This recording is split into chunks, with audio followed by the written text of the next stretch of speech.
Cie, 2, 3. Dan sana sadanya, jangan lupa sebelum tonton video ko, tekan tombol subscribe dan aktifkan lonceng notifikasi supaya dan sana bisa menonton video-video terbaru dari kami. Komen serta share ke kawan-kawan ya.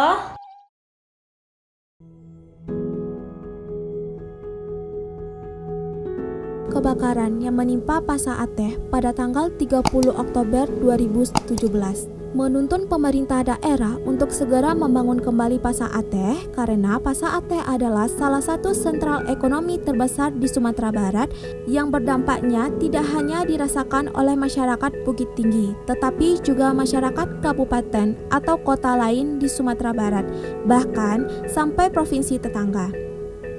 Di samping itu, keberadaan Pasa Ateh juga akan berdampak terhadap kunjungan wisata ke Bukit Tinggi karena Pasa Ateh merupakan destinasi wisata belanja bagi pengunjung yang datang ke kota Bukit Tinggi. Atas dukungan Bapak Wakil Presiden Yusuf Kala yang turun langsung ke lokasi beberapa hari setelah musibah kebakaran, pemerintah pusat melalui Kementerian PUPR memutuskan untuk membiayai dan membangun langsung pembangunan kembali Pasa Ateh yang terbakar dengan anggaran 292,2 miliar yang telah selesai pada akhir tahun 2019 dan diresmikan oleh Wakil Menteri PUPR tanggal 18 Juni 2020.